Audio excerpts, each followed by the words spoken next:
A millionaire stood at his ex-wife's grave, staring down at the tombstone. Nearby, a young boy was crying, tears streaking down his face. The boy didn't belong there. And yet, his words made the millionaire's heart stop. "She told me to tell you. You're my father." What was the connection between the boy and the man who thought he'd lost everything? If this story pulls at something deep in you, stay with us. And don't forget to like, subscribe, and leave a thought. It means more than you think. Ethan Carter, a 45-year-old pharmaceutical mogul, stepped out of his sleek, black luxury car with a deep sigh. The brisk wind of the early morning cut through the air, sending a chill that seemed to seep into his very bones. He tugged his coat tighter around him as he walked slowly toward the cemetery gates. This was a ritual for him, one he didn't look forward to, but didn't dare skip. Every year, without fail, he came here to visit the grave of Maria Bennett, his ex-wife, who had passed away too young. The cold silence of the cemetery felt as empty as his heart. He didn't want to be here, but he couldn't help but feel the weight of it all, like a duty he owed to the past. The quiet atmosphere was broken only by the rustling of dry leaves, their jagged edges scratching against the cold pavement. Ethan didn't mind the solitude. It matched his mood perfectly. He made his way toward the familiar site where Maria was buried, feeling the same weight in his chest that had accompanied him on these visits year after year. The headstone stood tall and stark against the gray sky, a constant reminder of the life they once shared and the family he lost. As he approached the grave, something unexpected caught his eye. A boy, no older than 10, sat in a wheelchair a few feet from the grave. His small frame was hunched forward, his face buried in his hands as silent tears rolled down his cheeks. Ethan stopped in his tracks, the sight unsettling him. The boy's grief was so raw, so pure, and yet there was something oddly familiar about him. Ethan squinted, unsure of what he was seeing. The boy's eyes slowly lifted, and when their gazes met, Ethan was struck by the intensity in the child's eyes. They were deep and dark, and in that brief moment, Ethan felt an inexplicable pull. Something in the boy's eyes reminded him so much of himself. The boy seemed to study Ethan for a long moment, his gaze steady, almost as though he were waiting for something. "I'm Noah," the boy said, his voice soft, shaky, and uncertain. He held out a trembling hand, clutching a crumpled envelope. "This is for you," he added, his words barely audible. Ethan didn't move at first, unsure of what to do. The boy's face was a perfect mirror of his own. He could see the resemblance now, more than just in his eyes. The boy had his jawline, his nose, even the same shape to his lips. But that didn't make sense. Maria had never told him she had a child. His thoughts were a blur as he hesitantly reached out and took the envelope from Noah's hand. His fingers brushed against the boy's skin, and the contact sent a jolt through his body. The envelope was addressed to him Ethan Carter. His name, written in Maria's delicate handwriting, sent a strange, heavy feeling flooding through him. He tore it open with shaky hands, his heart pounding in his chest. As he unfolded the letter, the words began to sink in, but they didn't make any sense at first. The letter, brief yet profound, revealed a truth he could never have imagined. "Ethan, I never wanted you to know, but Noah is your son. I kept him from you, not because I didn't want you to be a part of his life, but because I feared what he would become in your world. Please forgive me. Maria." The world seemed to stop. Ethan's breath caught in his throat as he reread the words, trying to make sense of them. His eyes lifted from the paper to the boy who was still watching him. The resemblance between them was undeniable now. Noah was his son. His son. The weight of the revelation hit him like a tidal wave. His knees nearly buckled, and he steadied himself by gripping the gravestone. His thoughts were racing, his mind unable to fully process the magnitude of what he had just read. He looked at the boy again, his heart breaking at the sight of Noah's fragile frame. The boy was his son. How had Maria kept this from him? How had he never known? The emotions surged: confusion, guilt, anger, and sorrow all mixed together in an overwhelming rush. Noah, oblivious to Ethan's turmoil, began to slowly wheel himself away from the grave. His small hands grasped the handles of the wheelchair, and without saying another word, he started moving. The sound of the wheels rolling over the ground was the only sound that filled the silence. The boy leaving Ethan behind with his thoughts, the heavy letter still in his hands. Ethan stood frozen in place, watching as Noah drifted away from him. The boy's small form receded into the distance, and the truth of the letter sat heavily on Ethan's chest, suffocating him. The world felt different, as though everything he had known before had been a lie. The boy in the wheelchair. Noah was his son, and that truth was too much for him to handle in this moment. Ethan stood there, struggling to comprehend the words on the paper, his mind a storm of emotions. His gaze remained fixed on the boy, who was now at the far end of the cemetery, still moving slowly away. Ethan's legs felt weak, and he could hardly find the strength to move. He should have gone after him, said something, anything.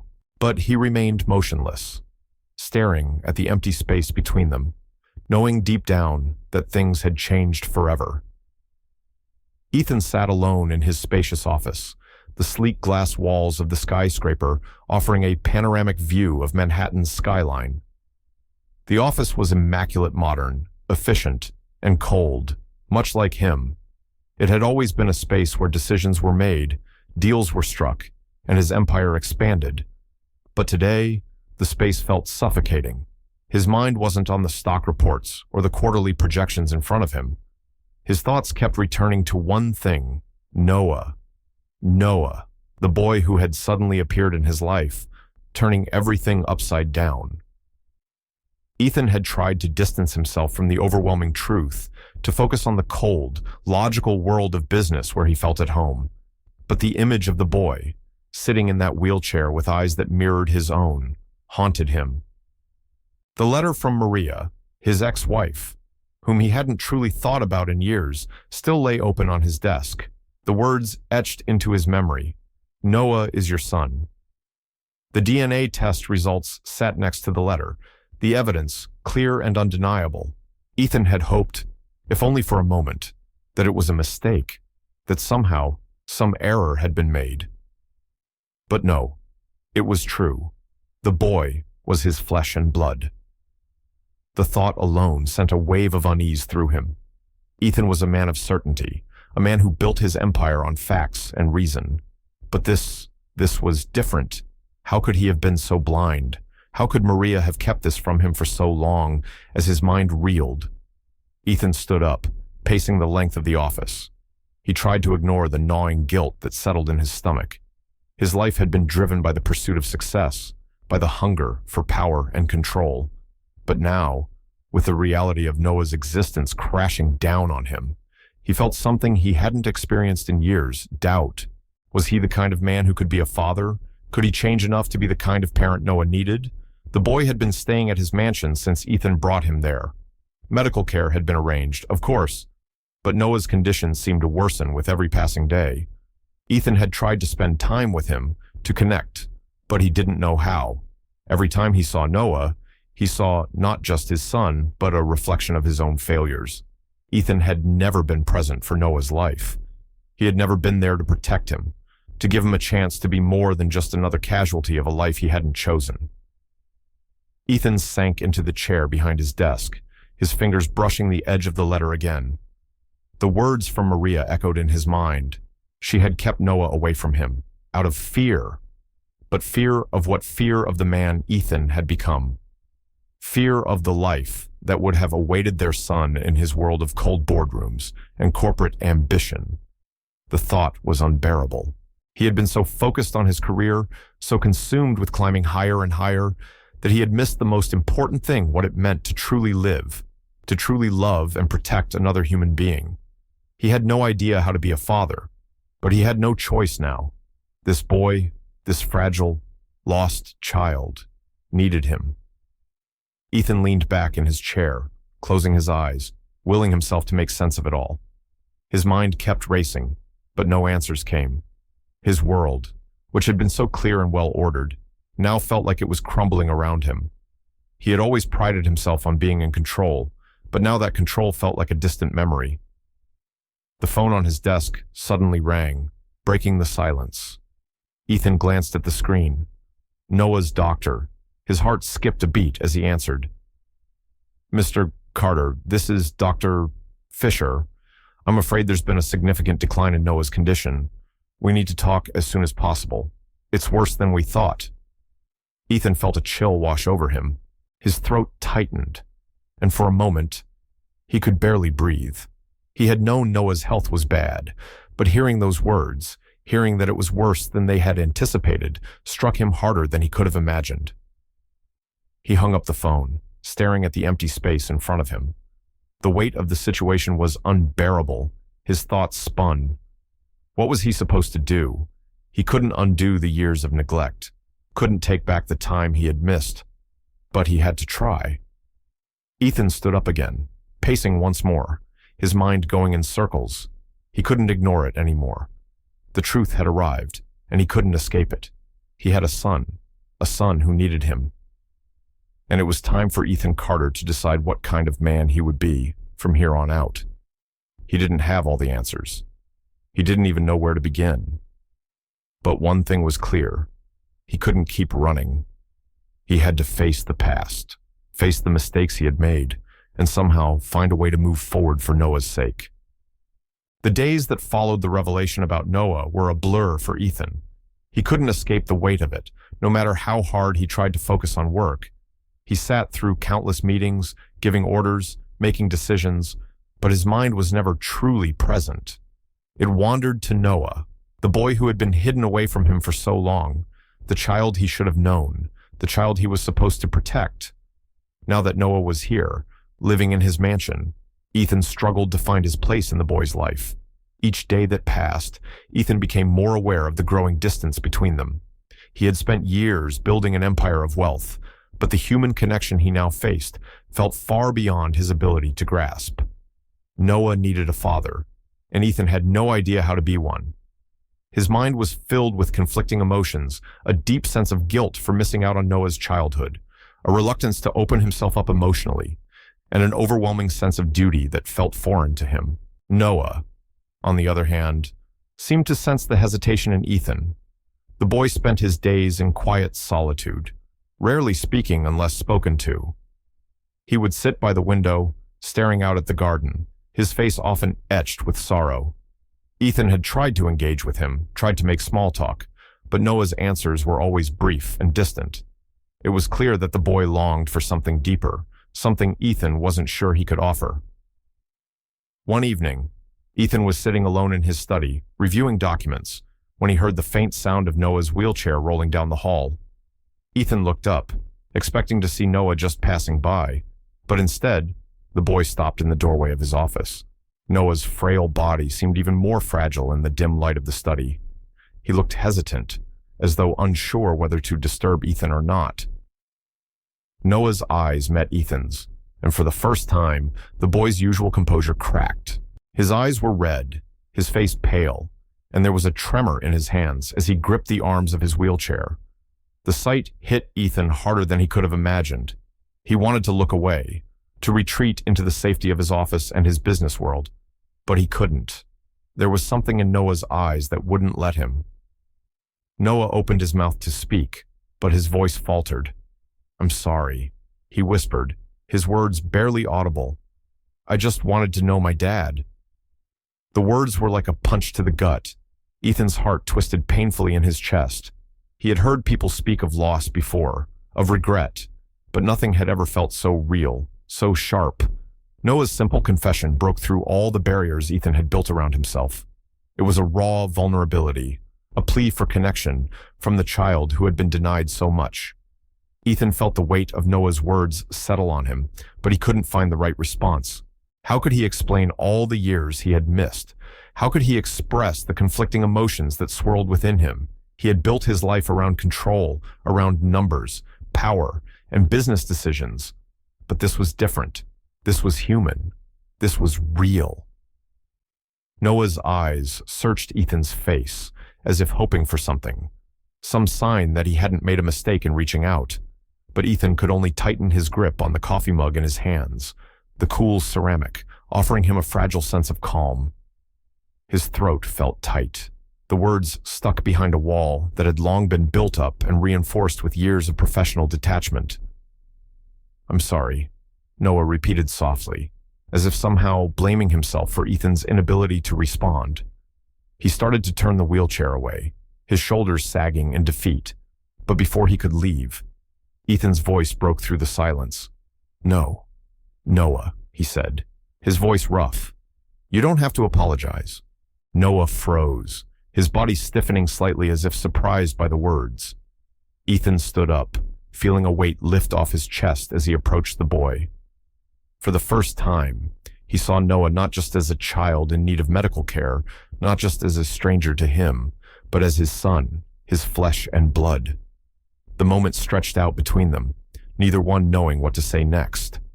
Ethan's mind raced with 100 thoughts, but nothing seemed to capture the depth of what he was feeling. The boy was fragile, and yet, Ethan realized, so was he. He had spent so much time building walls, hiding behind the success of his career, that he had never learned how to simply be present, how to be there for another person without expectations.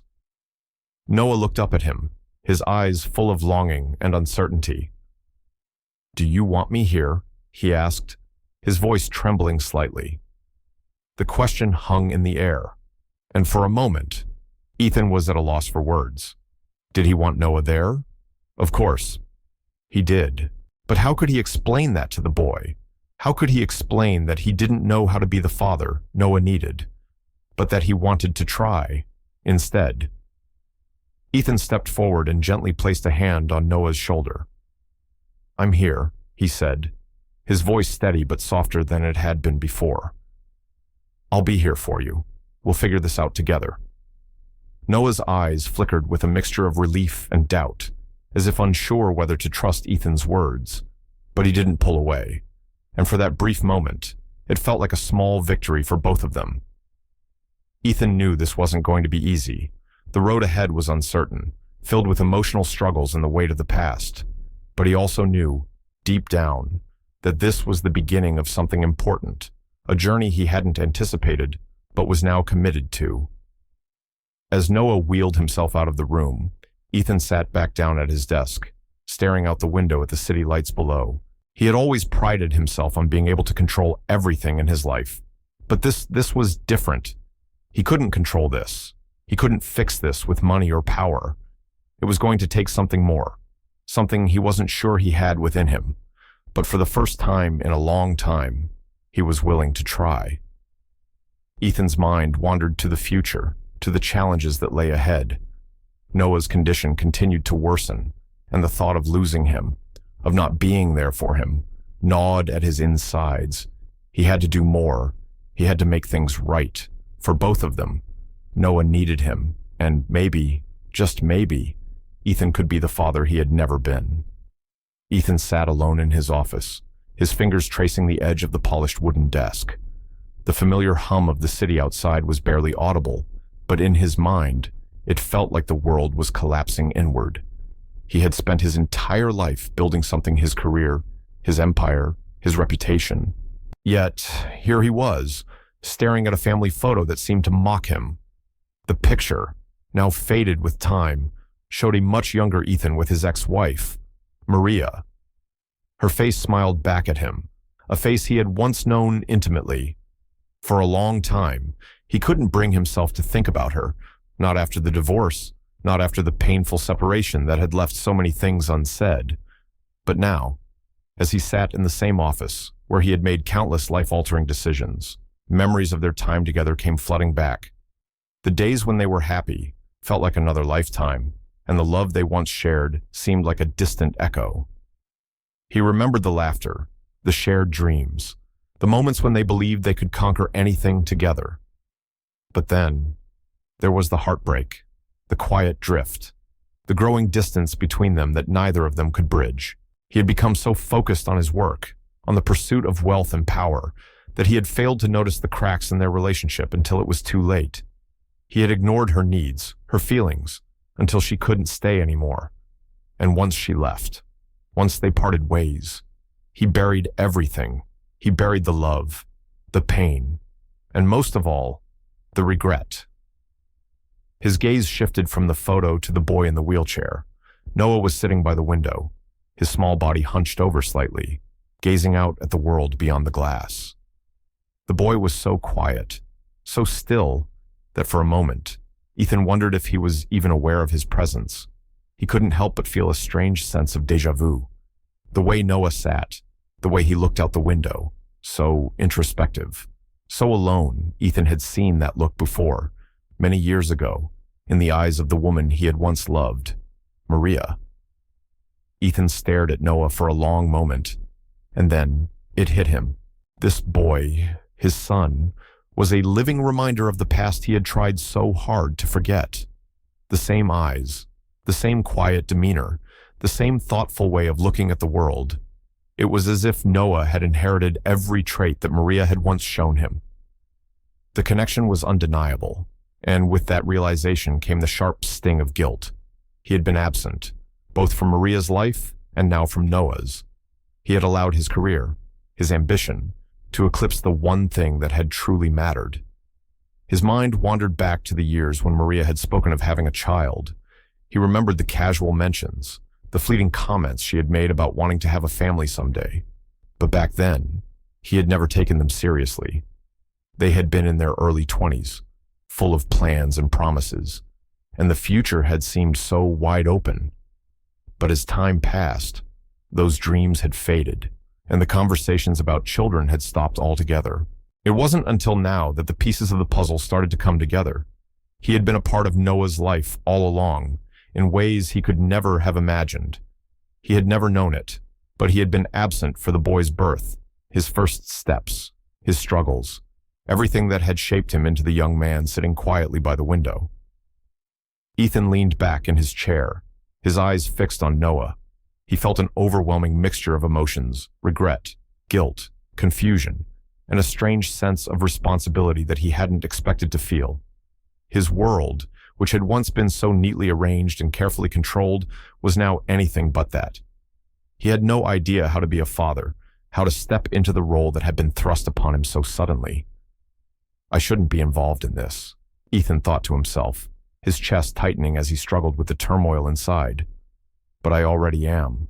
The conflict inside him was growing stronger with each passing minute. He didn't know what to do, how to move forward. Every instinct he had told him to walk away, to leave Noah in the hands of professionals who could handle his medical needs. But there was a voice inside him, quieter than the others, telling him that he couldn't just walk away. Noah needed him. He wasn't sure how or why, but he knew that much. This wasn't just a matter of medical care or financial support. This was about something deeper, something more personal. This was about being a father, something Ethan hadn't been, but now had the chance to become. As Noah turned his head slightly, catching Ethan's gaze, Ethan saw the faintest flicker of recognition in his eyes. It was as if Noah could sense that something was changing, that this was the moment things would either stay the same or take a different path. But Noah didn't speak, didn't ask anything more. He simply turned his gaze back to the window, the silence between them stretching on. Ethan stood up, moving toward the window where Noah sat, his footsteps quiet on the hardwood floor. He didn't know what he was going to say, or if saying anything was even the right thing to do. He just wanted to be close to the boy. He just wanted to understand him, to be there in a way he hadn't been before.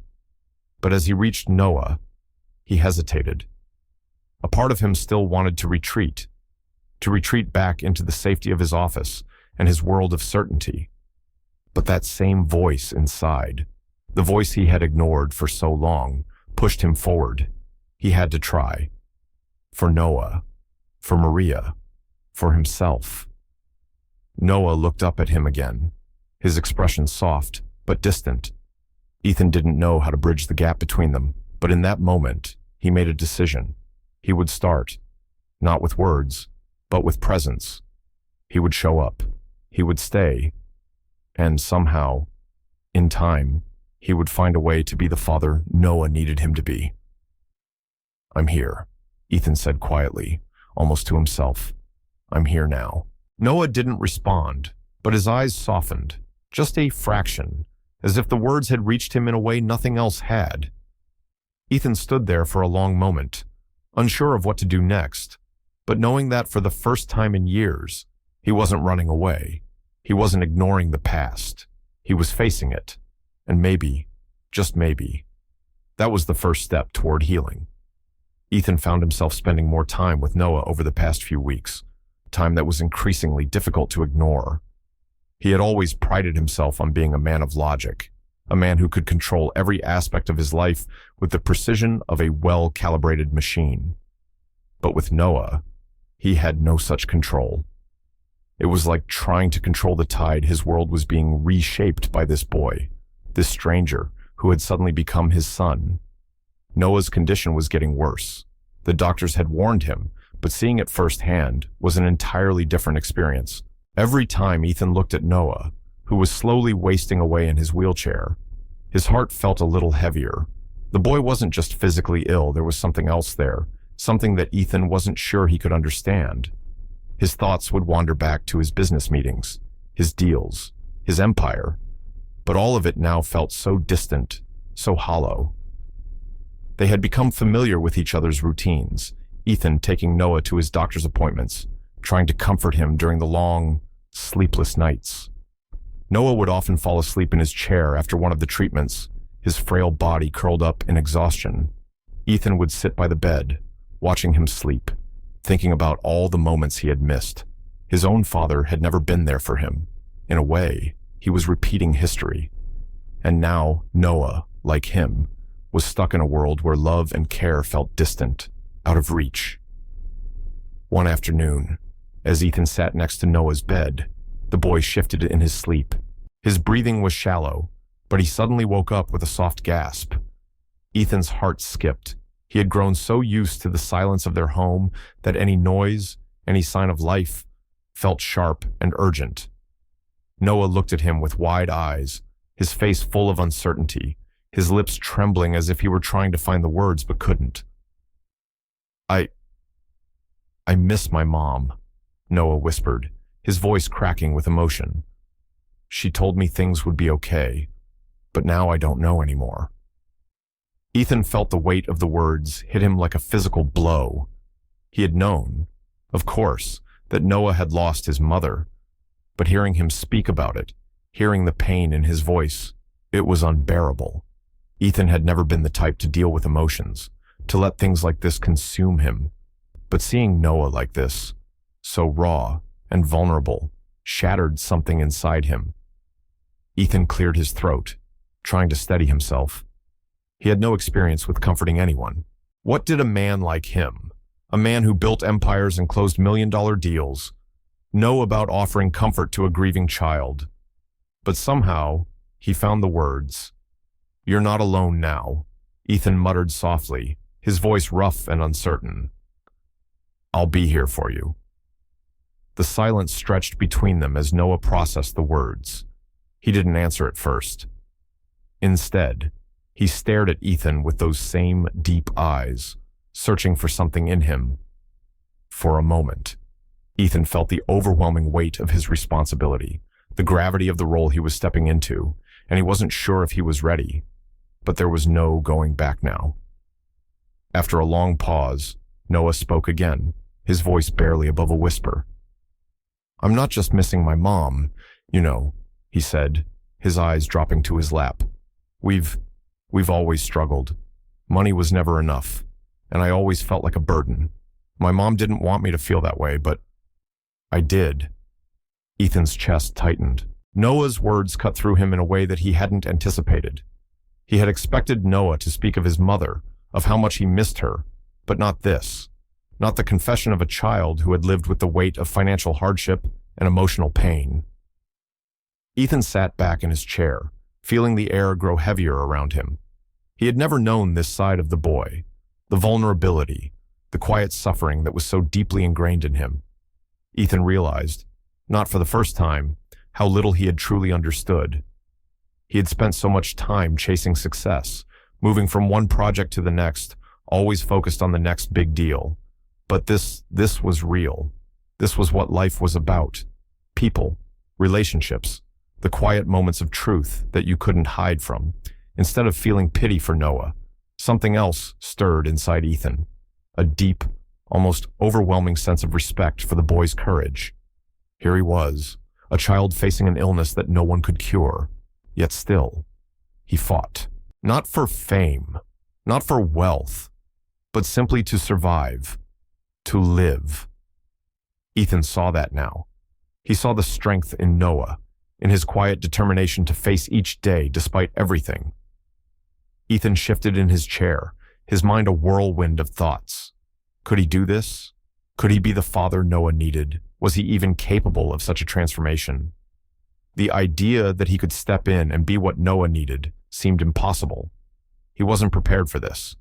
He didn't have the skills, the emotional tools to deal with such a situation. Noah's health continued to deteriorate as the days passed. Ethan could see it in the boy's tired eyes, in the way his body seemed to grow weaker with every passing hour. The doctors had done what they could, but it wasn't enough. Ethan felt the panic rise within him. How could he fix this? How could he help Noah when everything he tried seemed futile? And then there was the undeniable truth, no matter what he did. He couldn't change the past. He couldn't go back and undo the years of neglect, the years of distance. But somehow, he had to find a way to move forward. He had to figure out how to be the father Noah needed, even if he wasn't sure how. The uncertainty gnawed at him, but Noah's steady gaze, full of trust, and something else, something fragile, kept him tethered to this new reality. Ethan didn't know what the future held, but he knew one thing he couldn't turn away now. As the evening settled in, Noah closed his eyes, the quiet rising again between them. Ethan stood up, his feet heavy as he moved toward the door. He stopped for a moment, his hand resting on the doorframe, looking back at the boy who had unknowingly broken through every wall he had built around himself. Noah's condition worsened, but Ethan stayed by his side, his own uncertainty, his guilt, his sense of helplessness. They didn't matter, not anymore. He was here now, and for the first time in a long while, he wasn't running. Ethan stood by the window, looking out over the cityscape of Manhattan, the tall buildings, the endless streams of cars below, and the bustling streets seemed to represent everything he had worked for, everything he had built. Yet, for the first time in years, as he gazed out at the skyline, he felt detached from it all. The weight of his new responsibilities, the uncertainty of the future, and the slow unraveling of his old life were overwhelming. But something else had shifted in him, something that he hadn't anticipated. A quiet, gradual change that had started the moment Noah entered his life. For the past few weeks, Ethan had started to do things he had never thought he would. He took Noah out for short trips to the park, to museums, and to the lakeside, where they would sit together in silence, watching the world go by. These were simple moments, ones that didn't require any strategy or business acumen, just a father and his son, existing in the same space. Ethan had never realized how rare such moments had been in his life, how he had neglected to give them to himself or anyone else for so long. Noah, though still fragile and often tired, seemed to appreciate these small outings. The boy had always been quiet, a bit reserved, but there were moments when Ethan saw a spark in his eyes, a brief flash of joy or excitement that reminded him of Maria. Those fleeting moments were enough to make Ethan want to keep trying, to keep reaching for something he hadn't even known he was missing. One evening, at a fundraiser for the company, Ethan found himself watching Noah interact with the other guests. Normally, these events were nothing more than a series of handshakes, deals, and forced smiles. But tonight, it felt different. Ethan had invited Noah along, unsure of how the boy would handle such a high society gathering. To his surprise, Noah seemed at ease. He was quietly sitting at a table with a few other guests, looking out at the crowd, occasionally sharing a joke with Ethan's colleagues. There was a lightness to the boy now, a sense of belonging that Ethan had never seen before.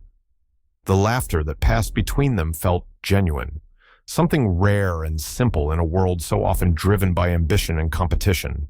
For a moment, Ethan realized that the success he had always strived for, money, power, influence, had never given him this. This was something different. This was connection. This was life in its most uncomplicated form. And for the first time, Ethan wasn't just a businessman. He was a father who cared for his son, who wanted to make sure that the boy felt safe, loved, and understood. As they laughed over a trivial joke, Ethan saw something in Noah he hadn't fully grasped before. He wasn't just a sick child who had been thrust into his life unexpectedly. He was a young boy with a sense of humor, a person with dreams and desires, someone who had been lost in the shadows of Ethan's past, but was now stepping into the light. Their laughter was interrupted when Noah's wheelchair got stuck in the grass near the garden, just outside the event hall. It wasn't a big problem, but it was enough to break the moment. Ethan immediately knelt down, gently lifting the wheelchair out of the mud. Noah looked at him, his face pale from his condition, but with a spark of gratitude in his eyes. They both laughed, a real, warm moment that passed between them. Ethan didn't think much of it at first, but the sensation of the laughter, the simplicity of the moment, stayed with him long after the night was over. For once, he didn't feel the pressure of deadlines or the weight of his company's needs. He felt like a father, simply doing what needed to be done to take care of his son. It was a small act, but in that moment, it felt like everything. As they walked back inside, Ethan couldn't shake the feeling that something had changed. He didn't know exactly what it was, but there was a shift, a subtle change in how he saw himself, in how he saw Noah. They were no longer just two strangers bound by a letter. They were father and son, and somehow, they were beginning to find their way to each other. But as the evening wore on, Ethan couldn't ignore the glance from one of his colleagues across the room. The man raised an eyebrow and gave Ethan a knowing look, as if to say, "Is there more here than we know?" Ethan felt the weight of the question hanging in the air. But this time, he didn't let it bother him. He didn't need to explain himself to anyone. The only person who needed to understand was Noah. Yet, as the night drew to a close and they returned home, Ethan couldn't shake the thought that lingered at the back of his mind. He had tried to do the right thing, to step into this role as a father. But was it enough? Was he really capable of being the parent Noah needed? Or was he simply playing a part? The doubt crept in, uninvited, and he couldn't help but wonder if his efforts were truly making a difference. Noah's health continued to deteriorate, and Ethan's heart ached each time he saw the boy struggling to keep up with their plans. The boy's frailty was becoming more apparent, and Ethan could see the toll it was taking on him. But Noah didn't give up. He kept trying, kept showing up for each moment, no matter how small. Ethan admired that in him. The strength to keep fighting, even when the odds were stacked against him, was something Ethan hadn't learned to do himself. As they sat together later that evening, Ethan felt the pull of his own doubts. His mind raced with the question, was he truly enough for Noah? He could provide for him, could take him to doctor's appointments and provide a home. But was that really what Noah needed? Could he give him the emotional support, the love, the guidance he truly deserved? The question lingered unanswered as Ethan sat next to Noah, who was quietly staring out at the stars.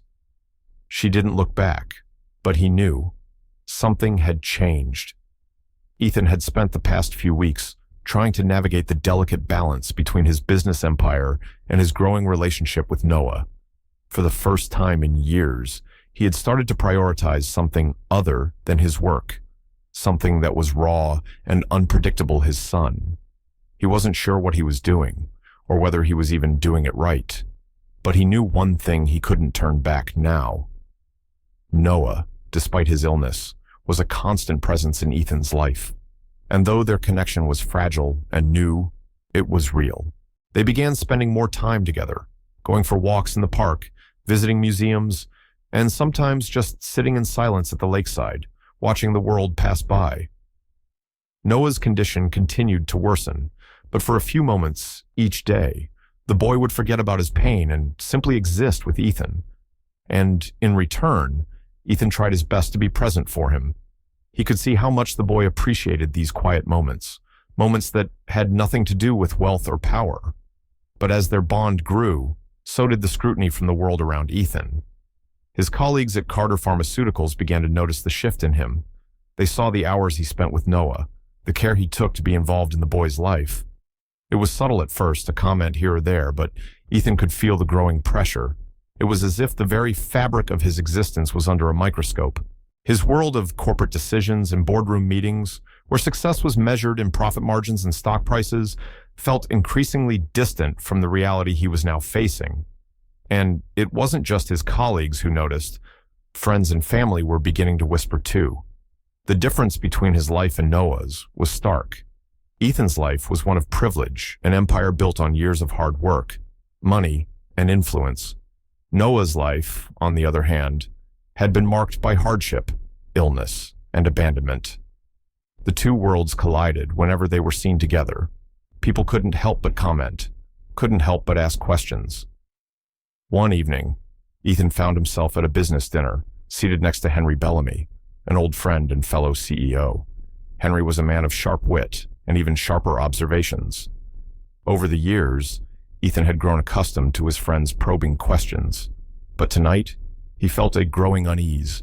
The dinner was a typical corporate affair, expensive food, fine wine, and discussions about market strategies.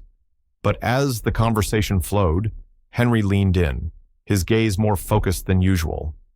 "Ethan," he began, his voice low but firm. "I've been meaning to ask you something. You've been different lately." He paused, eyeing Ethan with a knowing look. "I've seen you spend more time with that kid. Is this really what you want, I mean? It's not like you to be distracted by personal matters." Ethan stiffened. His fork paused midway to his mouth. Henry's words struck a chord he wasn't ready to face. He had been trying to ignore the whispers, the rumors, but now they were out in the open. The implications of what Henry was suggesting were impossible to ignore. Ethan had always prided himself on being composed, on maintaining a level of control that allowed him to handle any situation, any challenge. But with Noah, he was uncharted territory. The line between business and personal life had blurred, and he wasn't sure how to define it anymore. Henry's gaze was unwavering. He wasn't being cruel, just inquisitive, as only an old friend could be. But Ethan felt a growing sense of discomfort in the pit of his stomach. The room felt smaller suddenly, the air heavier. His mind raced with thoughts. Had he been too obvious? Had he let his guard down too much? The questions swirled around him, but he kept his composure, his face a mask of calm. "I'm doing what I need to do," Ethan replied, his voice steady but laced with an undercurrent of something he couldn't quite name. "Noah needs me. I'm here for him." Henry raised an eyebrow, a slight smirk playing at the corner of his lips.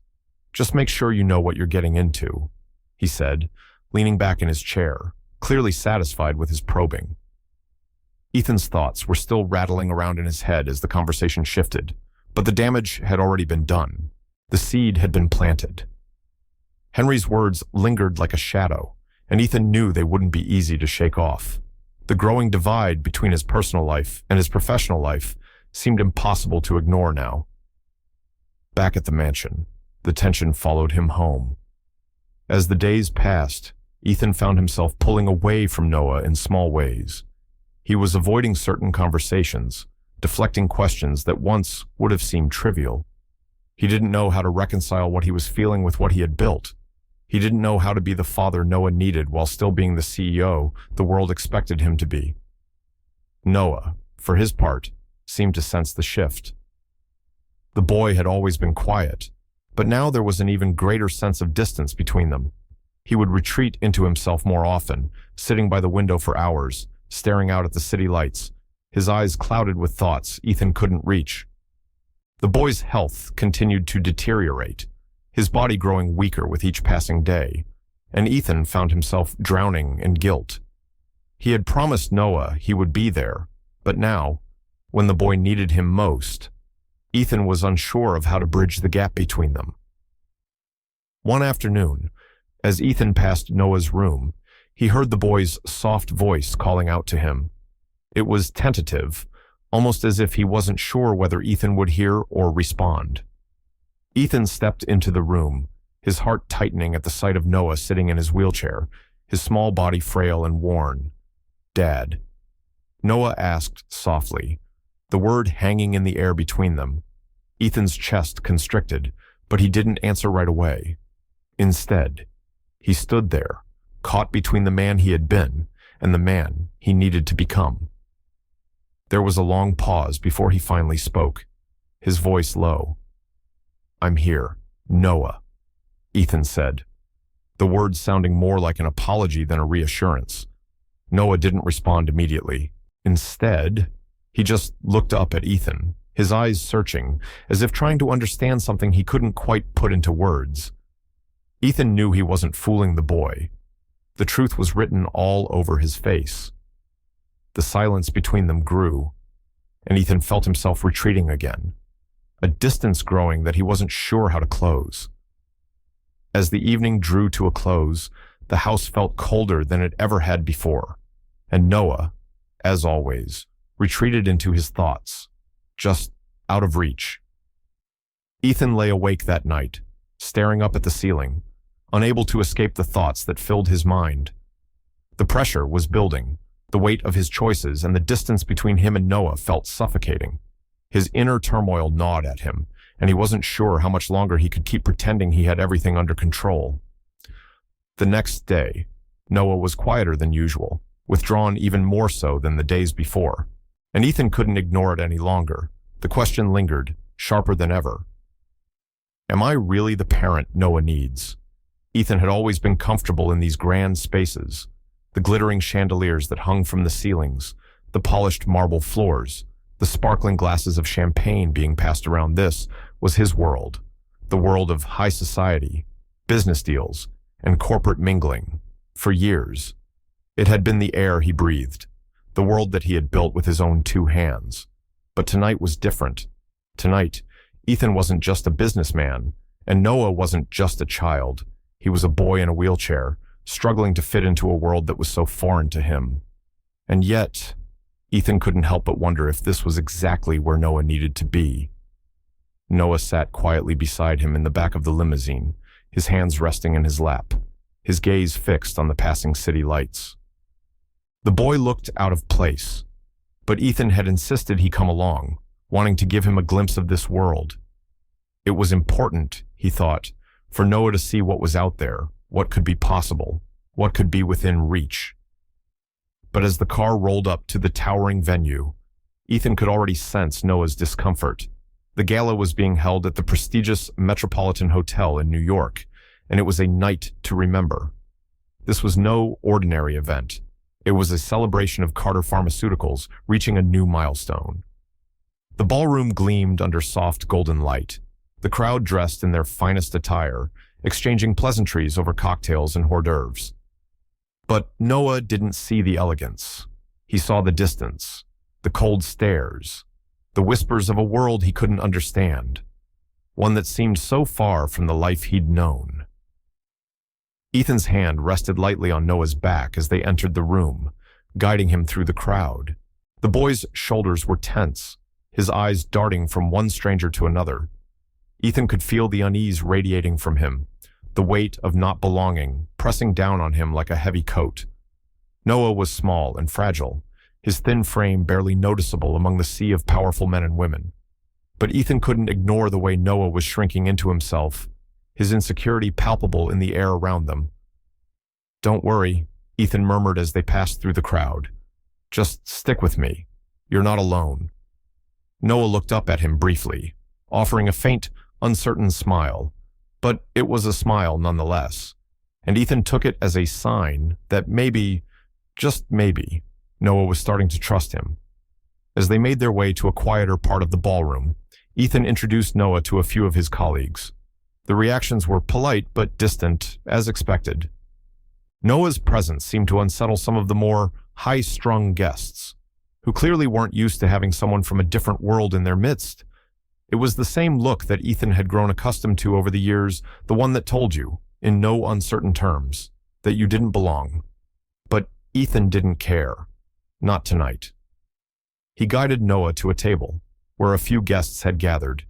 As they sat, Noah looked out at the crowd, his eyes wide with awe. The grandiosity of the event was not lost on him, and for a moment, Ethan saw a flicker of longing in the boy's gaze, a desire to belong, to be part of something greater than himself. But just as quickly as the moment came, it passed. Noah shifted uncomfortably in his chair, his hands tightening around the arms of his wheelchair. Ethan could see the anxiety building in him again. He leaned in, speaking quietly. "You're doing fine. Just breathe. This doesn't have to be your world if you don't want it to be." Noah nodded, but didn't respond. His gaze stayed fixed on the people around them, his body tense as he tried to make himself small, invisible, like he wasn't part of this world. Ethan's heart tightened at the sight. He had seen this before, the way Noah tried to shrink, to hide himself away from the world that seemed too big and too harsh. It reminded Ethan of a version of himself, years ago, when he'd first started to break into the world of corporate power. He had felt the same way, like an outsider, trying to carve a space for himself, trying to prove he deserved to be here. But Noah wasn't alone now. Ethan had made sure of that. As they continued to mingle, one woman in particular caught Ethan's attention. She was standing with a group of investors, a tall, elegant woman with dark hair and sharp eyes. She watched them for a moment before she leaned toward her companion, whispering something behind her hand. Ethan couldn't quite make out what she said, but he didn't need to hear the words to know what was happening. He felt the weight of her gaze on them, the curiosity, the judgment. He had seen it before, felt it in the boardrooms, at high society events. The looks that told you that you didn't belong, that you weren't worthy of being in the same room as them. But this woman's gaze wasn't just curiosity, it was something deeper. She was staring at Noah, her eyes flicking between him and Ethan. It wasn't the kind of look one would give to an employee's child. It was something more pointed, more knowing. Ethan felt a chill down his spine. He had no idea what was going through her mind, but the intensity of her stare unsettled him. He had seen people like her before, people who didn't hide their opinions, who weren't afraid to question things. Just as he was about to introduce Noah to a potential investor, the woman's voice reached him, cutting through the hum of the conversation. "Rivera," she asked, her voice low, almost whispering. "Could that be?" Her words trailed off, but Ethan's heart skipped a beat. The question was too loaded, too full of meaning. He turned slowly, his mind racing, trying to make sense of what he had just heard. What did she mean, and why was she asking about Rivera? The question left him with more questions, more doubts. Noah, oblivious to the conversation, stared ahead, his expression a mask of calm.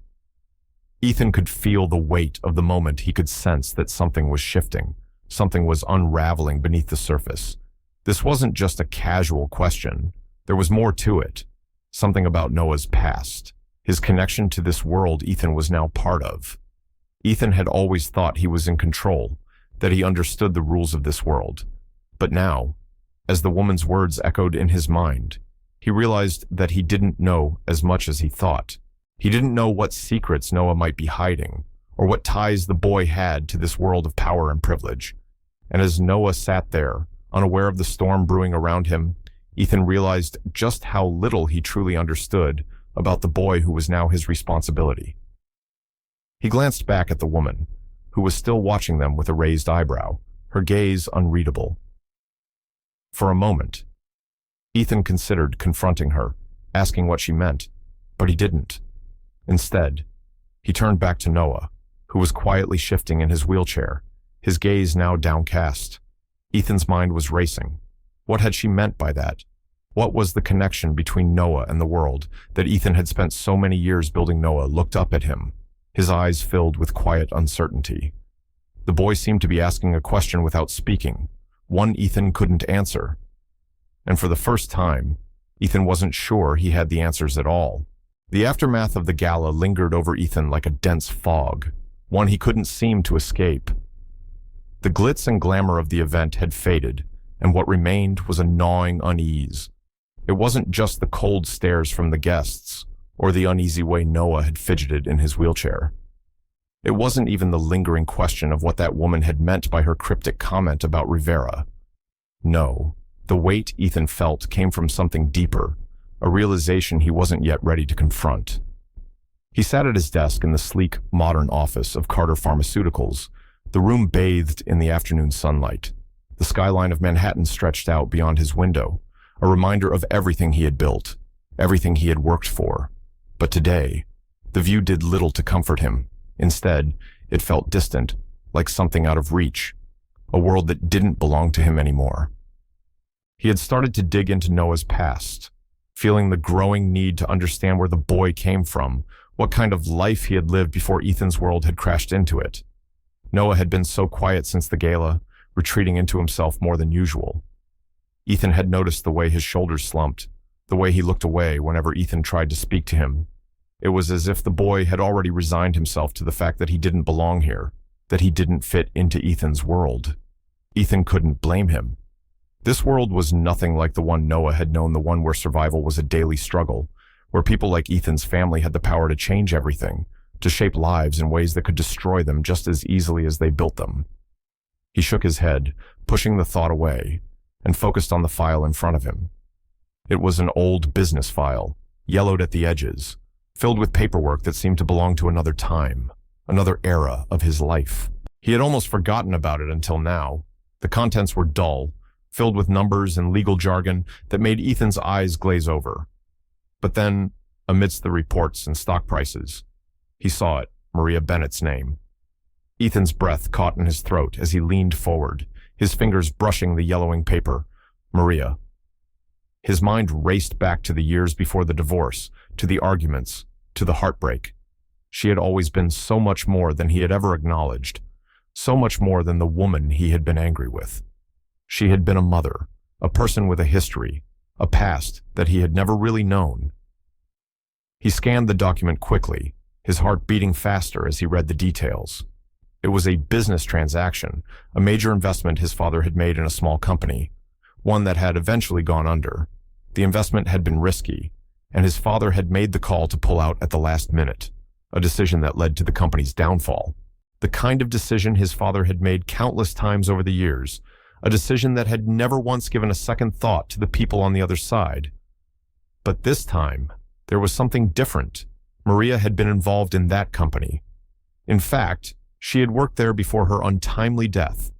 The investment his father had made had sent shockwaves through her life, just as it had through the lives of countless others.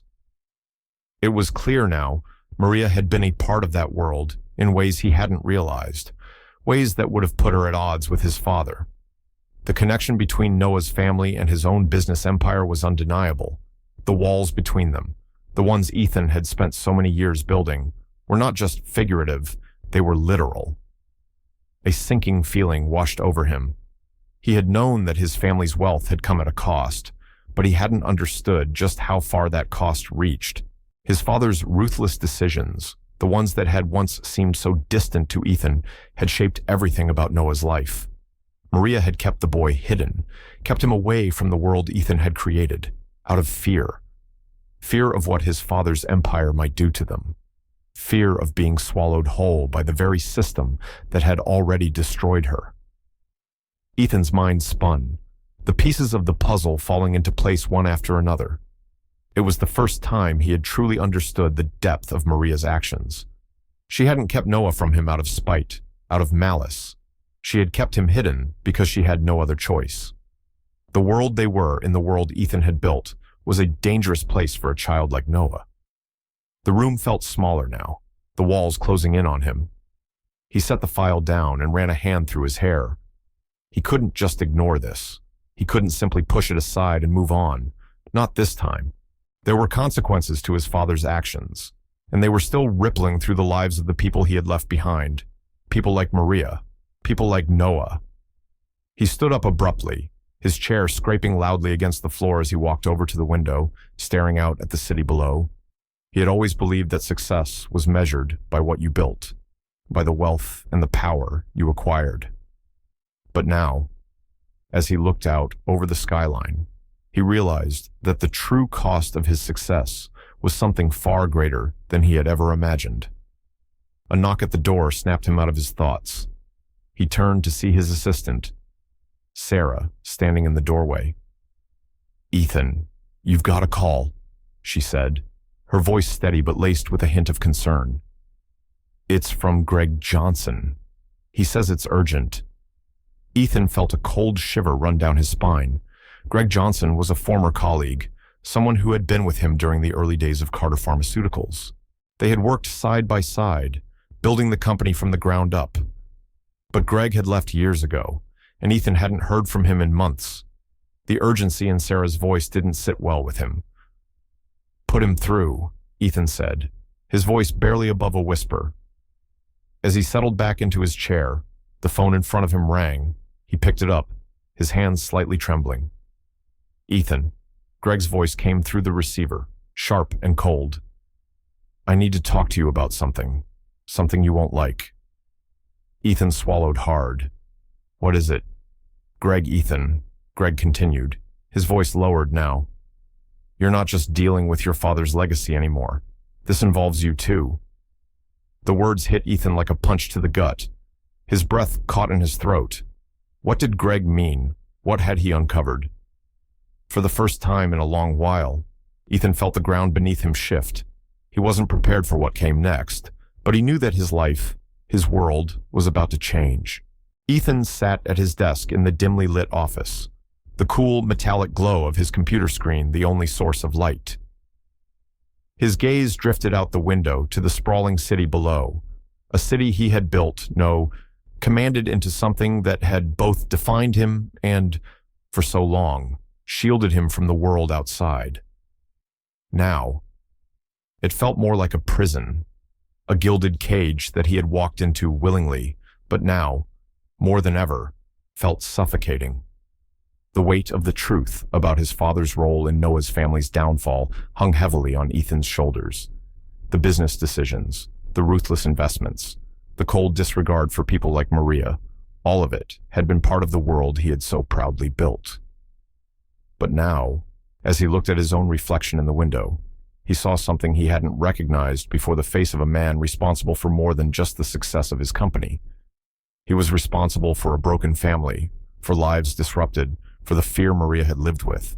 All those years, the life he had led, the choices he had made, it all felt like a distant memory, one that no longer made sense in the face of the life he now found himself living. He had tried to bury the guilt, tried to push it down, but it clung to him like a shadow. Every interaction with Noah, every moment where the boy's eyes would meet his, full of quiet pain, only served to deepen the ache. The guilt gnawed at him, a constant reminder that his world, his empire, had taken something irreplaceable from Noah. Maria's sacrifice, her fear, the choices she had made, it was all tied up in the decisions his father had made decades ago. And now, those decisions had a face, a name. Noah. Ethan had been avoiding his responsibilities in the office, the meetings he once relished, the calls he always took. The long hours in the boardroom he had begun stepping back, slowly at first, allowing his colleagues to handle the major decisions while he withdrew further into himself. No longer did the prospect of closing deals excite him. Instead, he found himself staring at documents that meant nothing, wishing for some way to make things right. At home, things weren't much better. He would sit with Noah, trying to fill the silence, but it never felt like enough. He would take him to appointments, help him with simple tasks, but there was always a distance between them, an unspoken gap that neither of them knew how to bridge. Noah's condition was worsening, and despite his best efforts, Ethan couldn't shake the feeling that he was failing the boy, that his own actions had contributed to this turmoil. The more time passed, the harder it became to ignore the ache in his chest every time Noah looked at him. A child who had been thrust into a world so far removed from the one he'd known. One that had been shaped by the very empire Ethan had helped build. One afternoon, after another grueling day at the office, Ethan found himself standing outside a small house on the outskirts of the city. It was Maria's childhood home. He had driven past it countless times over the years, but he had never stopped. Today, however, the weight of everything, of Noah's pain, of his own guilt, had driven him here. He had to know. He needed answers, and there was only one place left to get them. Ethan rang the doorbell, his heart beating faster with each passing second. The woman who answered was older than he remembered, her face weathered by time, but still carrying the softness of her daughter's features. She didn't speak at first, just studied him with a look that held more history than he cared to acknowledge. After a long silence, she finally spoke. "Ethan Carter," she said, her voice steady but tinged with sadness. "I wondered when you'd come." "I'm here to talk about Maria," Ethan said, his voice thick with the weight of the words. "And Noah." The woman stepped aside, allowing him in, and led him into a modest living room. She motioned for him to sit, but Ethan remained standing. He couldn't shake the feeling that he was intruding on something he had no right to, but still, he stayed. He had come this far, and there was no turning back.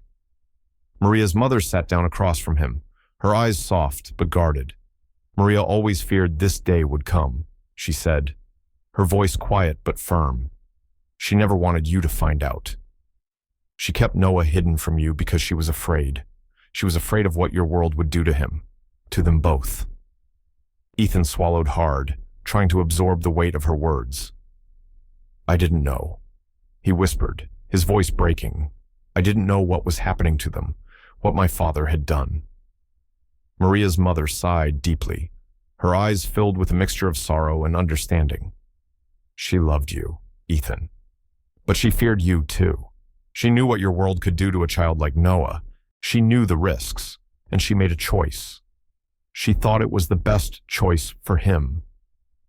Ethan clenched his fists, the guilt nearly overwhelming.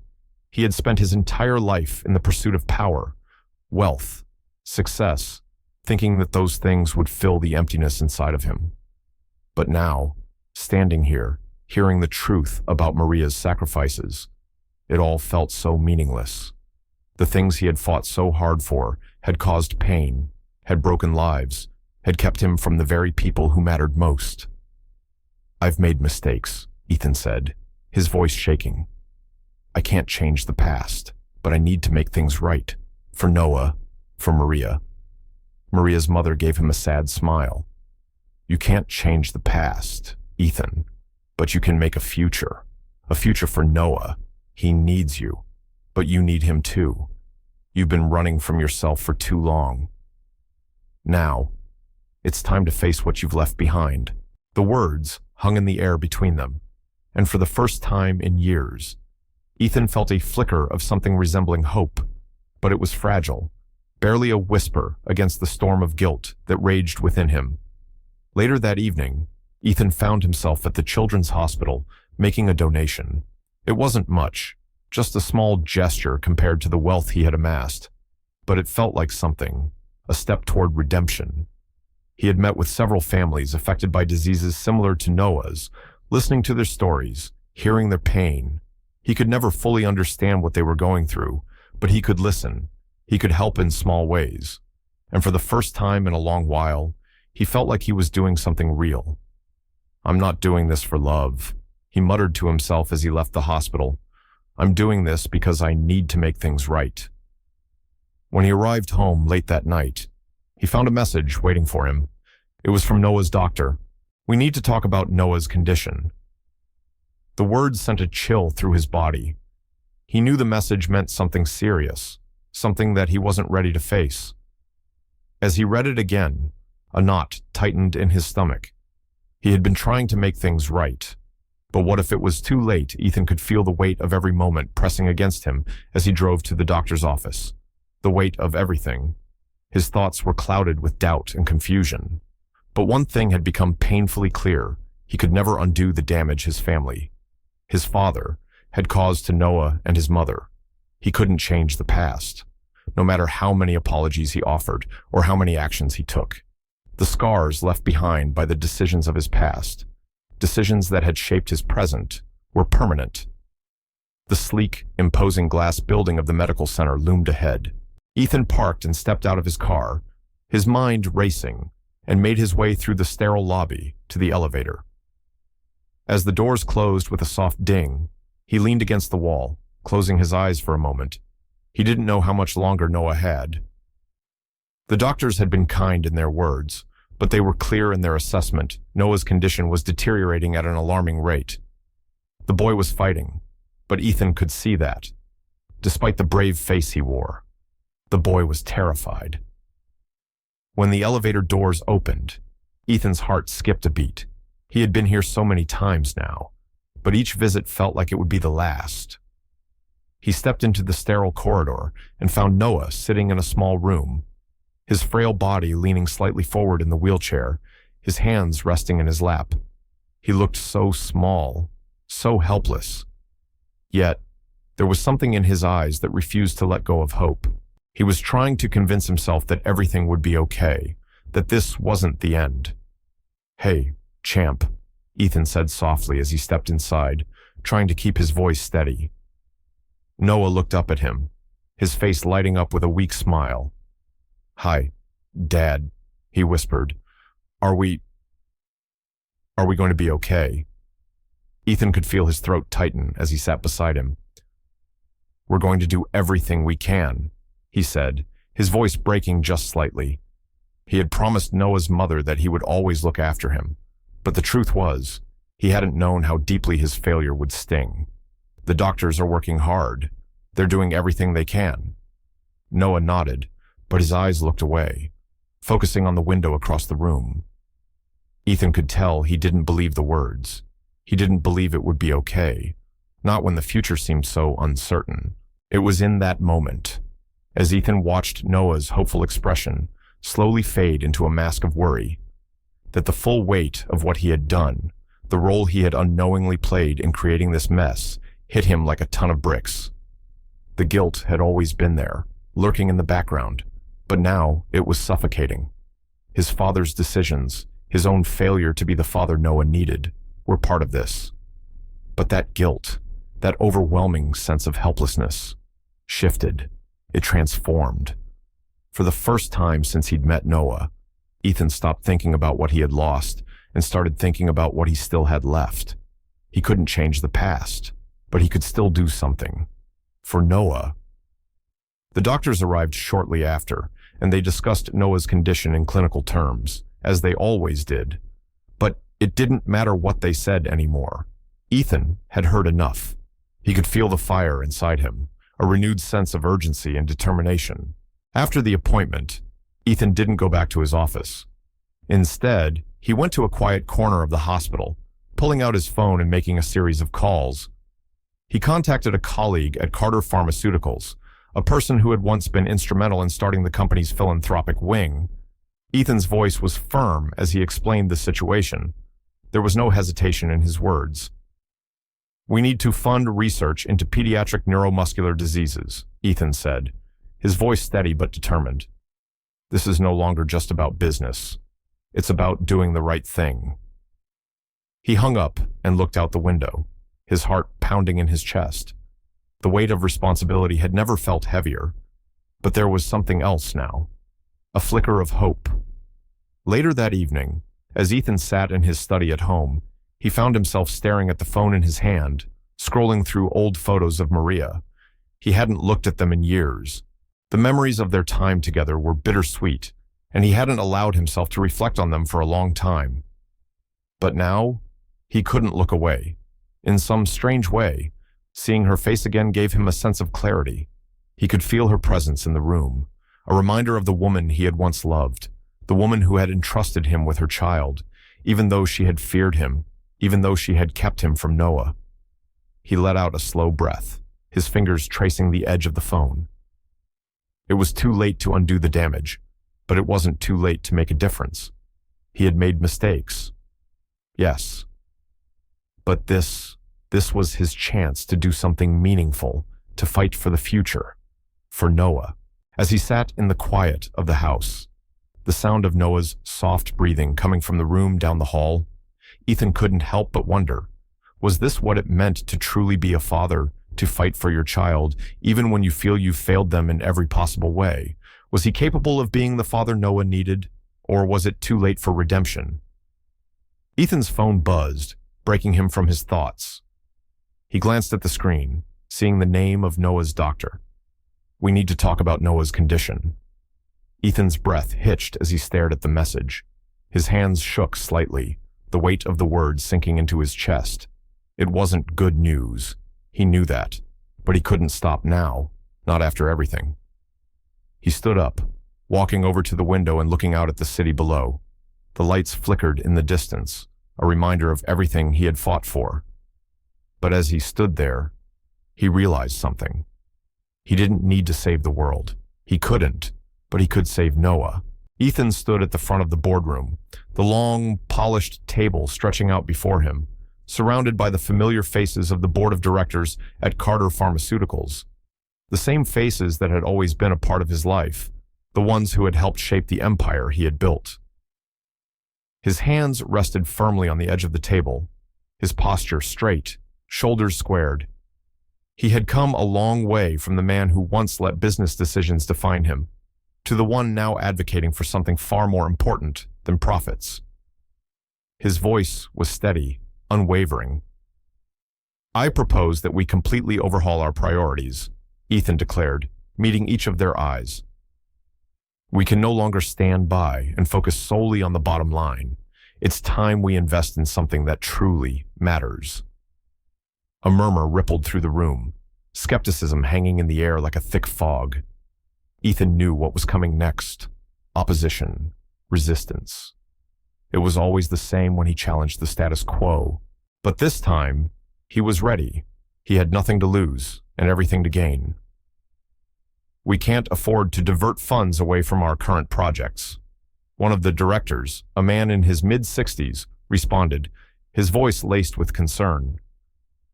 "Our shareholders won't stand for it." Ethan's heart pounded in his chest, but his mind remained clear. This is not about the shareholders. This is about children's health, pediatric neuromuscular diseases, research that could save lives, including the life of my son. The room fell silent. A few exchanged glances. Others adjusted in their seats. Ethan could feel the weight of their judgment, but it no longer mattered. He had lived for years under the crushing weight of corporate decisions that didn't align with his own values. Now, standing before them, he knew he was doing the right thing. "I won't back down," Ethan continued, his voice growing stronger. "We will reallocate the funds. We will fund research that could change the lives of children who are suffering from diseases we have the power to combat. I won't let Noah's condition be ignored any longer." His words hung in the air, thick with tension. For the first time, he wasn't trying to appease them. He wasn't worried about the fallout. He was fighting for Noah, and for every child who needed help but couldn't speak for themselves. The board members shifted uncomfortably, their previous certainty beginning to waver. It wasn't just Ethan they were dealing with anymore. It was a man who had learned the true cost of wealth and success. A man who had been forced to reckon with his past mistakes and the consequences of his actions. One by one, the board members gave reluctant nods, signaling their agreement. Ethan had won. For the first time in years, he felt like he was on the right side of history. As the meeting adjourned, Ethan lingered in the room for a few more moments, looking over the documents he had just secured for the new initiative. His heart beat with a mixture of relief and triumph. This wasn't just about making up for past mistakes. It was about ensuring that the future Noah's future wasn't defined by the mistakes of those who had come before him. Later that evening, Ethan sat alone in his office, staring out at the city below. The skyline glistened under the soft glow of the setting sun, but his mind wasn't focused on the view. He was consumed by the thought of Noah, of the battles they would face together. His phone buzzed on the desk, breaking his reverie. It was a message from Noah's teacher, a simple inquiry about when Ethan would be visiting the school again. The realization hit him like a freight train. For the first time in years, his life had taken a new direction. His priorities had shifted. He wasn't just the CEO of Carter Pharmaceuticals anymore. He was a father. And for the first time in his life, he wasn't afraid to stand up for what truly mattered. He picked up the phone and dialed Noah's school, making plans to visit the next week. He had promised to be there for him, and he intended to keep that promise. As Ethan looked out over the city from his office window, he felt the weight of the future pressing on his shoulders. He didn't know what it held, but for the first time, he felt like he could face it, not just as a businessman, but as a father who had found a new path forward. The road ahead would be difficult, the challenges would be many, but Ethan was ready. He had already taken the first step. The weight of the decision pressed down on Ethan more heavily than he had imagined. Each day spent in the boardroom at Carter Pharmaceuticals felt like he was slipping further away from the man he had once been. His carefully constructed world, built on profits, expansion, and corporate control, was crumbling, piece by piece, as he increasingly focused on something he had long ignored. He had spent so many years prioritizing his company, neglecting the people who mattered most. But now, standing on the precipice of a decision that would change everything, he knew there was no turning back. Ethan sat in his office late into the night, the faint hum of the city outside his window blending with the distant murmur of the building. His fingers rested lightly on the desk, eyes scanning the company reports, but his thoughts were far from the spreadsheets before him. Noah's condition had deteriorated further over the past few weeks. The once vibrant boy was now frail, struggling to maintain even the faintest hope that tomorrow might be better. Every visit to the hospital was becoming a painful ritual, each doctor's report a reminder of just how little time they had left. A few weeks ago, Ethan had walked into that hospital room with a heart full of uncertainty. Today, he walked in, carrying a heavy burden of regret. He was sitting beside Noah's hospital bed now, watching the boy sleep, his breath slow and steady despite the constant struggle his body endured. The steady rhythm of the heart monitor was the only sound in the room, but it didn't bring comfort. Ethan's heart ached with each beat, the sound echoing in his mind. He had spent so many years trying to be perfect, trying to be successful in the eyes of the world, but now, looking at Noah, he realized how empty all of that success had been. It was in this quiet, still moment that the weight of his decisions hit him. He had been running for so long, avoiding the truth. He had hidden behind the responsibilities of his job, behind the walls of corporate success, believing that he was doing enough. But now he saw it clearly. He had never truly been there for Noah. He had neglected the most important thing in his life, being a father. The realization brought with it an overwhelming sense of guilt and shame. Noah stirred in his sleep, shifting slightly, and Ethan instinctively reached for his hand, holding it gently. He looked at the boy's peaceful face, the slight smile playing at the corners of his lips, and felt a deep, aching love for him. This child, who had endured so much, still held on to hope, still fought each day.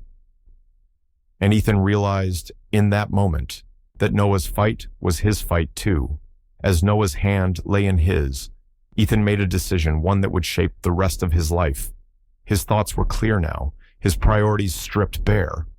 He had been avoiding the truth for far too long, running from the idea of being a father because it felt too overwhelming. But now, he knew. Being a father wasn't about being perfect. It wasn't about having all the answers or making all the right decisions. It was about being there, showing up, and making sure that Noah, his son, felt loved and supported every single day. Ethan stood up from the chair, his resolve growing stronger with every breath he took. He couldn't continue down the path he had been on.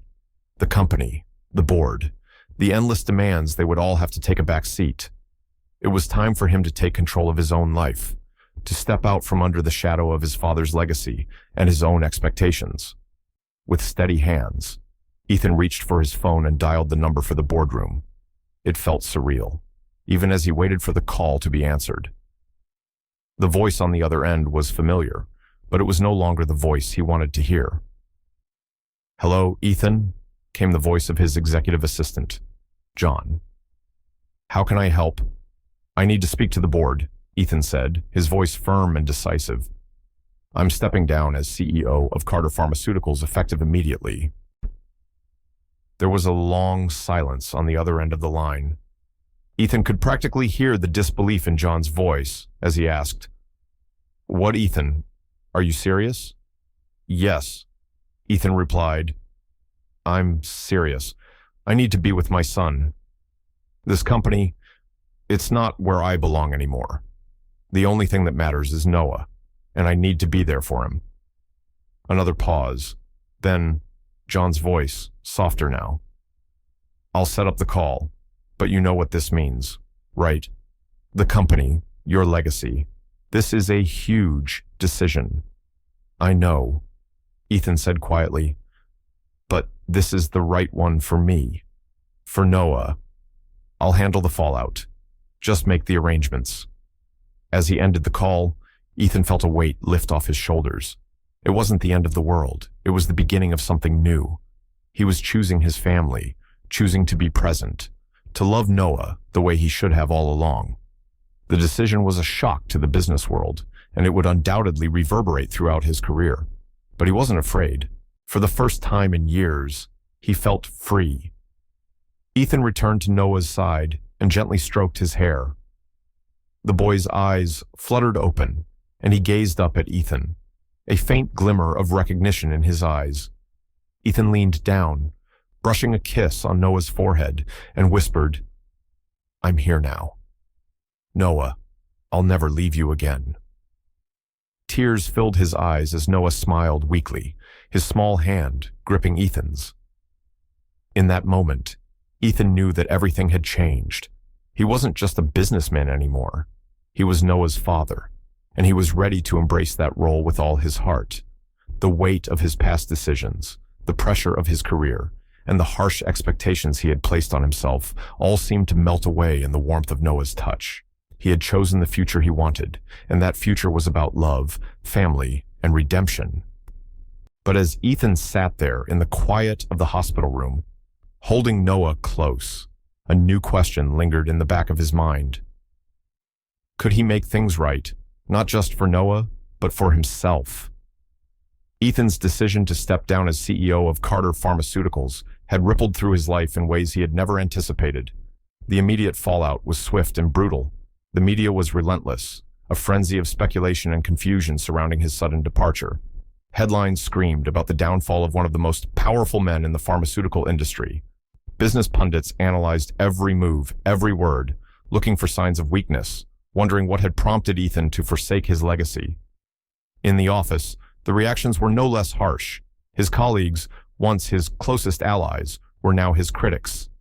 They bombarded him with questions and accusations, questioning his judgment, his loyalty to the company that had made him who he was. His former business partners, the ones who had stood beside him in meetings, in conference rooms, and at the helm of multi-million-dollar deals, were now whispering behind his back. It seemed like every corner of his life was filled with people who thought he had lost his mind. But despite the anger, the confusion, and the relentless pressure, there was something that kept Ethan grounded. It wasn't the money or the status he had left behind.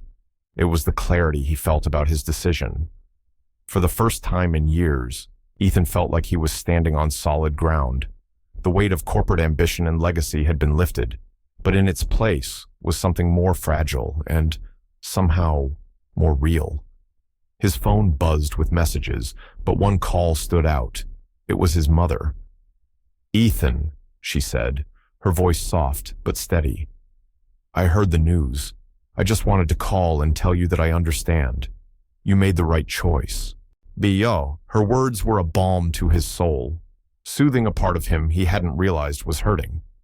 His mother, who had always seen him as the heir to the empire, the one who would carry on the family name, was the first to offer her support.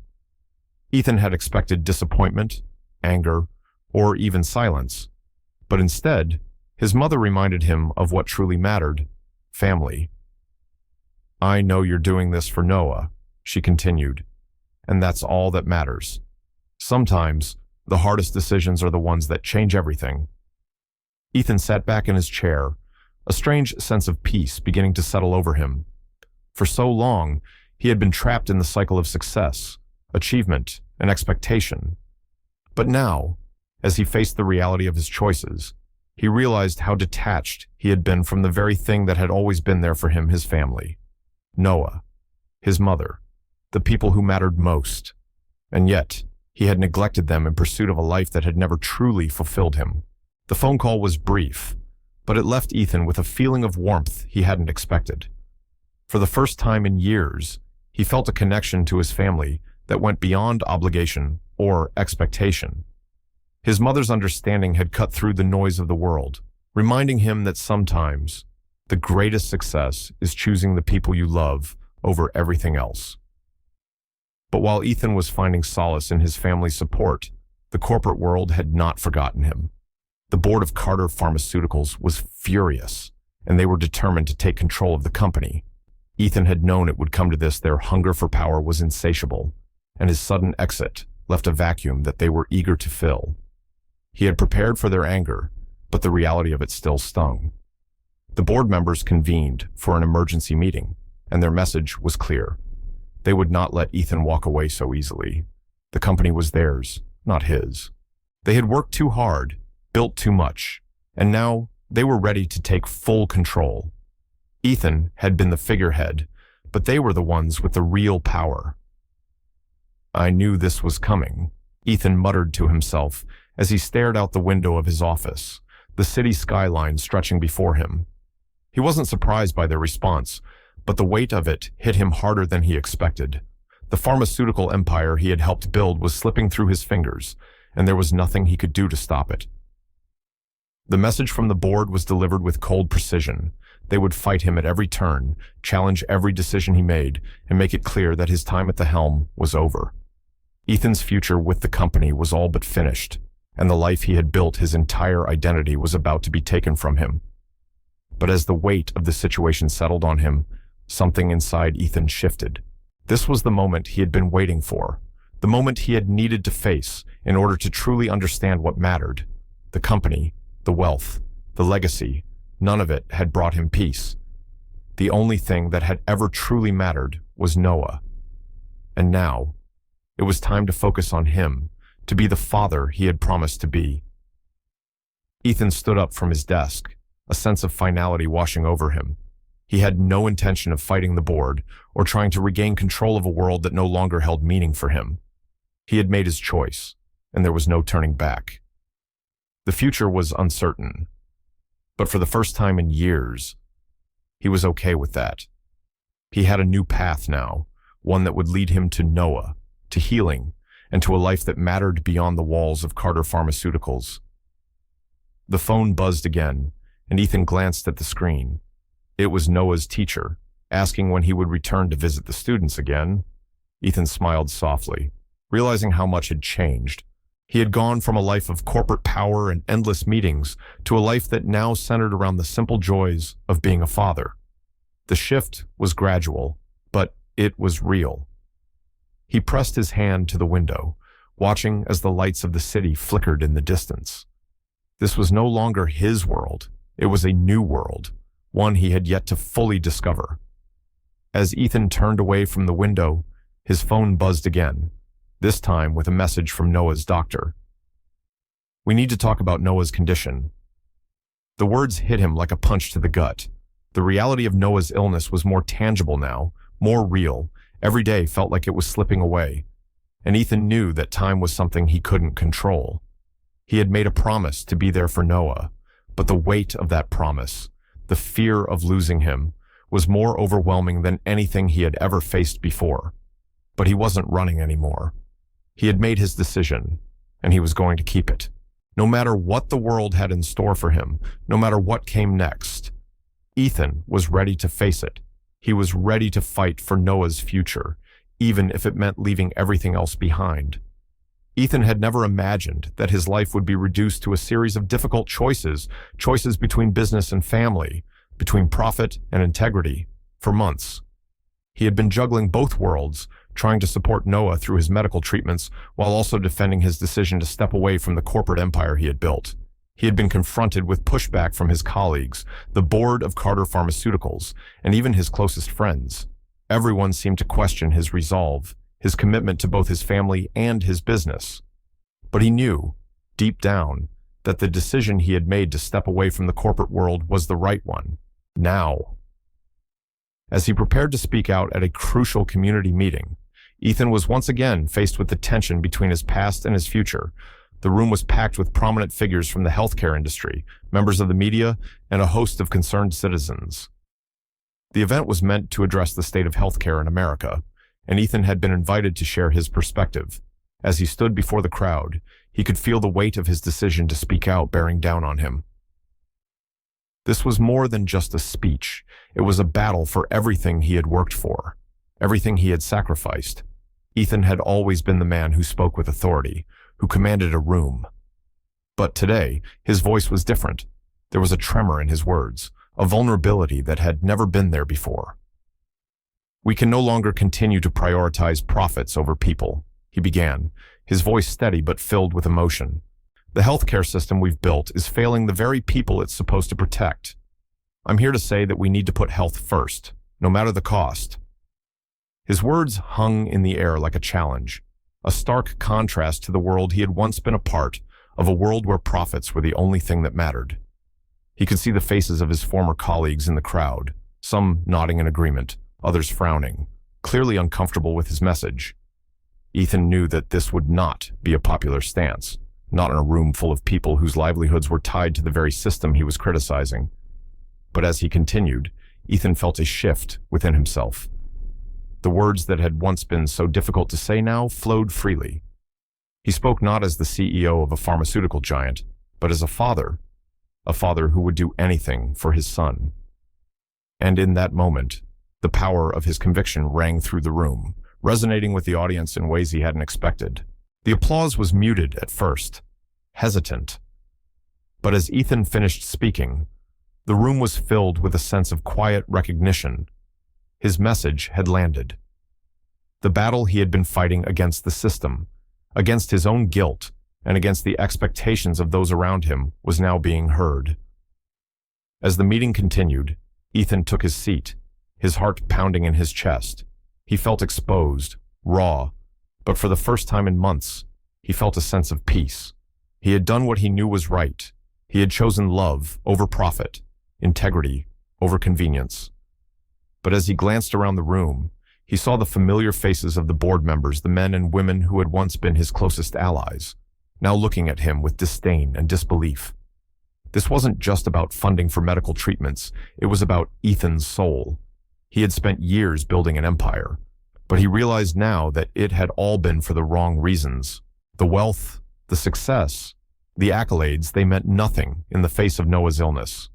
The true battle was not just for the future of the healthcare industry, but for the future of his family. Later that evening, Ethan sat in front of his television, watching the live broadcast of the community meeting. The footage of his speech played back on the screen, and he could see the shift in the crowd's demeanor. There were whispers, some in agreement, others in opposition.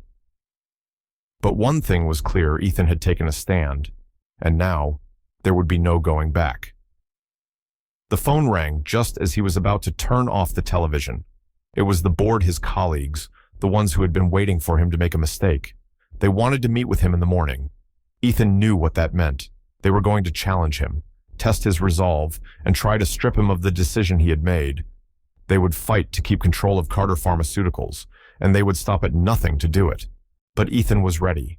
He wasn't the man who had once cowered in their presence, afraid to make waves. He wasn't the man who had put money and success above his own happiness. Now, he was fighting for Noah, for his family, and for the future that was still uncertain. As he lay in bed that night, thoughts swirling, Ethan couldn't help but think about the battle that lay ahead. He had made sacrifices, big ones, but would they be enough? Would the fight he was waging for Noah's future be enough to break the chains that had bound him for so long the next morning?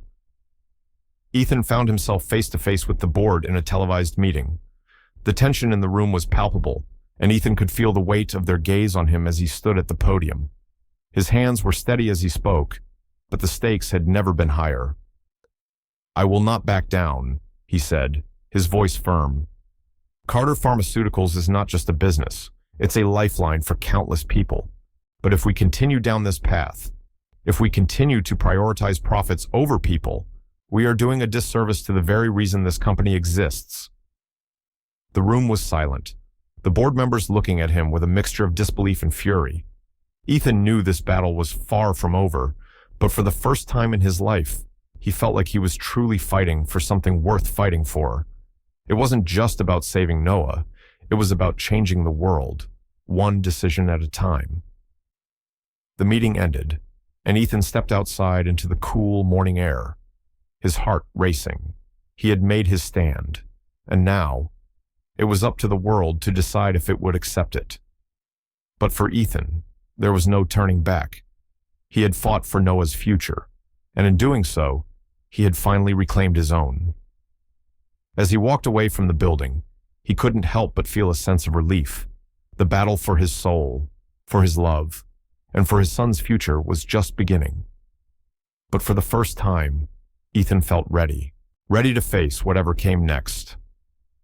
The small room at the newly opened community healthcare center was filled with soft light and a warmth that contrasted sharply with the chilly evening outside. The walls, still a fresh white, were adorned with colorful drawings, some crafted by children, others by the community members who had worked tirelessly alongside Ethan and Noah to bring this vision to life. It was a modest event, a simple ceremony, but to Ethan, it felt like the culmination of everything he had fought for. As the ribbon was cut, a quiet cheer echoed through the room, the sound of hope, of lives being changed. Ethan stood at the back, watching the faces of those who had supported them along the way, friends, families, and even some former colleagues from Carter Pharmaceuticals, who, despite their reservations about his departure from the corporate world, had come to understand the depth of his transformation. They were here not to celebrate business success, but to witness something far more important, the creation of a space dedicated to children, to their health, to their futures. Noah, though still frail, stood beside Ethan, beaming with pride. His small hand held tight to Ethan's as they watched the crowd. The boy's smile was genuine, not the tentative smile of someone unsure of their place in the world, but the smile of a child who had finally found a sense of belonging, a sense of purpose. Ethan could see the quiet strength in his son, the courage Noah had shown every day in the face of his illness. For the first time in months, Ethan felt the weight of his past choices lift from his shoulders. He had come to terms with the fact that he could never undo the pain his family's legacy had caused. But here, in this room, surrounded by those who believed in him and his family, Ethan could feel the healing beginning. It was not just the medicine, the treatments, or the technology that would save children like Noah. It was the love, the community, the unwavering belief that they deserved better. Ethan's gaze shifted around the room. The faces in the crowd were full of hope, full of promise. It was all he had ever wanted to make a difference. But now, he realized it wasn't about creating a lasting legacy for Carter Pharmaceuticals. It wasn't about the empire he had built, the wealth or the power. That part of his life had faded into the background, replaced by something much more meaningful being there for Noah, being the father Noah needed. The sound of a quiet voice broke through Ethan's reverie. Noah's teacher, a kind woman with gentle eyes, approached him, her expression warm. "I've never seen him so happy," she said softly, her voice filled with admiration. Ethan smiled, but his smile was bittersweet. He had spent so many years focused on the wrong things, on building a name, on making money, on securing a future that never truly mattered. Now, as he looked at the people around him, at Noah's bright eyes, he realized that he had finally found what truly mattered. The future was no longer defined by corporate deals or stock prices. It was defined by the small victories, the moments of connection, and the love that had always been there, but he had been too blind to see. As the ceremony came to a close, Noah tugged on Ethan's hand. Ethan turned to see his son holding a small, framed picture.